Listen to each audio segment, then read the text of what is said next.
તારા સ્વરૂપ દ્વારા મારા અંદર રહેલા પ્રભુને તારા અંદર ન પધરાવું તો હું પણ ભાગવત ન કહે.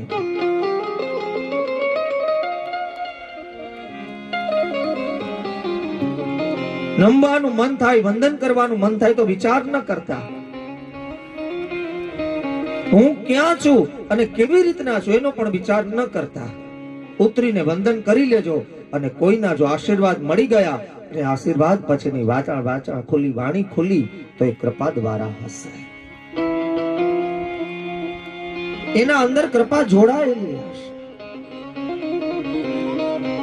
કોઈ સદગુરુનો, કોઈ આશ્રય કરનારનો, કોઈ યજ્ઞ કરનાર, કોઈ જપ કરનાર, કોઈ તપ કરનારના આશીર્વાદ મળી ગયા તો આને ઓળખતા વાર નહીં લાગે. પરીક્ષિત જ્યાં સુધી રાજા હતા, જ્યાં સુધી પરીક્ષિત કામ, ક્રોધ, લોભ અને મોહના અંદર લપટાયેલા હતા ત્યાં સુધી ન તો ભાગવતનું દર્શન થયું, ન તો ભગવત ભાવનું દર્શન થયું. પણ સુખદેવજીના ચરણારવિંદના અંદર મસ્તક નમાવી અને પરીક્ષિતે એક જ વિનંતી કરી કે હે ગુરુદેવ, હે સદગુરુ, એવું કઈક તત્વ આપો, એવું કઈક રૂપ બતાવો, એવા કોઈ સ્વરૂપના દર્શન કરાવો જેનાથી આ માયાની જંજાળ ભાંગે અને સ્વર્ગ જવાનો રસ્તો, વૈકુંઠ જવાનો રસ્તો મળે. સુખદેવજીએ ત્રણ જ વસ્તુ આપી. ગાય શીખને સુણે સાંભળે એનો હોય વૈકુંઠમાં વાસ. આ ગાય આને શીખે, આને સુણે, આને સાંભળે.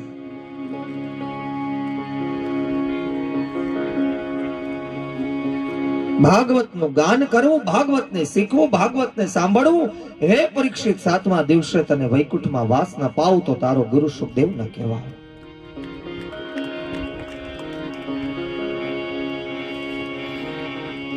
અને એના એ સુખદેવજી ફરી પાછો શબ્દ પણ આપ્યો કે કલિકાલના અંદર દેહ ધારણ કર્યો, આ ચુકાઈ ન જાય, નો ગાય અને નિંદા કરે એનો એડે ગયો અવતાર.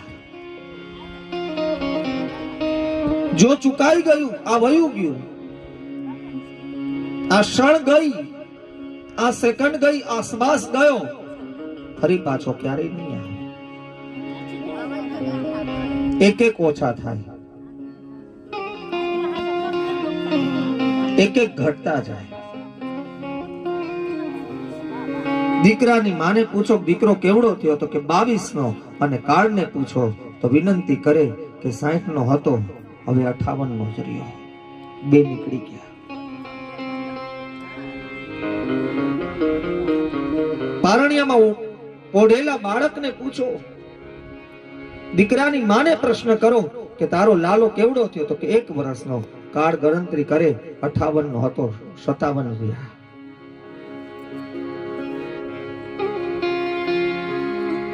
આપણે જન્મ દિવસ ઉજવીએ, આમાં ક્યાંક મરણનો દિવસ નક્કી થાય છે. આપણે દિવસ, માસ અને વર્ષ ગણીએ, આ વર્ષ, દિવસ અને મહિના ગણે. કોઈ આવનારને ગણે, કોઈ જનારને ગણે. આ અવર જવરના ફેરાના અંદર હરિ નામને જે ઓળખે એના ફેરાને મટાડું તો નેજા તારી નાથ ના કહેવાય. બસ આટલું જ અવર જવરનું ચક્કર. આવું કઈક દર્શન થાય છે, આવું કઈક દેખાય છે. આ આવક અને આ જાવકમાં ક્યાંક હરિને ઓળખી લેજો. ક્યાંક ભક્તિને, ક્યાંક પ્રીતિને, ક્યાંક પ્રાપ્તિને ઓળખી લેજો. આ બધો પ્રાપ્તિનો માર્ગ છે, આ બધો મેળવવાનો માર્ગ છે. મૂલત્વ બહુ યજ્ઞ ન થાય તો ચાલે. દર પૂનમ ચાલીને ભરવા ન જઈએ તો હાલે.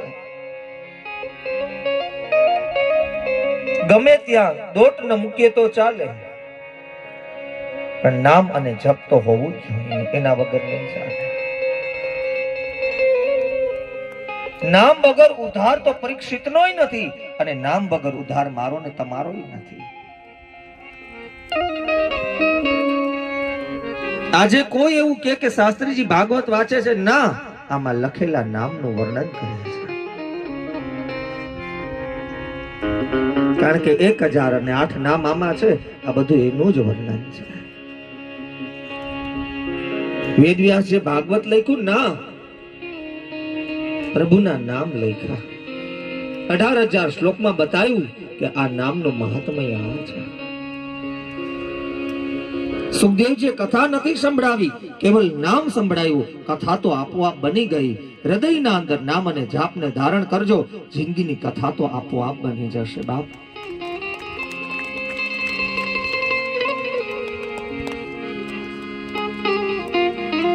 શ્લોકના અંદર લખેલું છે નામ સંકીર્તન. બેનર વાંચો ને ત્યારે જોજો. હું ને તમે તો કેવલ ભગવાનના નામ લેવા ભેગા થયા, સંકીર્તન કરવાને માટે ભેગા થયા. એ નામ મારા ને તમારા માટે કથા બની ગઈ. વ્યથાનો વિનાશ કરી અને કથાનો ઉપયોગ કરી નામને જપને જે મેળવે એને સદાયને માટે જ્યાં બેસે ત્યાં મારું દર્શન ન કરાવો તો અખિલ બ્રહ્માંડનો માલિક ન કહેવાઓ.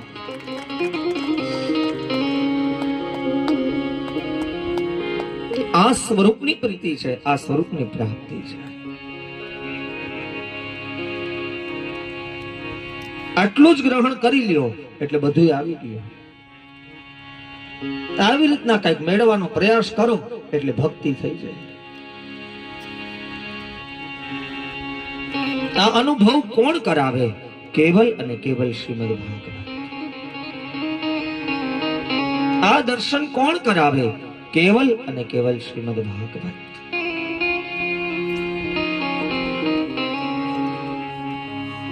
અહીંયા ઓળખાણ નથી, અહીંયા સ્વરૂપનું દર્શન છે. અહીંયા કેવલ ક્રિયા નથી, પણ અહીંયા આત્માનો ભાવ છે. આ બહાર જેટલું દેખાય એ બધી ક્રિયા છે, પણ અંતર આત્માથી જે ઉપજે, અંતરમાંથી જે પ્રગટ થાય એ દર્શન છે. દર્શન અને ક્રિયામાં ફેર છે. કોઈ વસ્તુને મેળવવા માટે પાર ઉતરવાની નાવ ગોતીએ ને એ કેવલ ને કેવલ દર્શન છે. દર્શન અને ક્રિયામાં આટલો જ ફેર છે.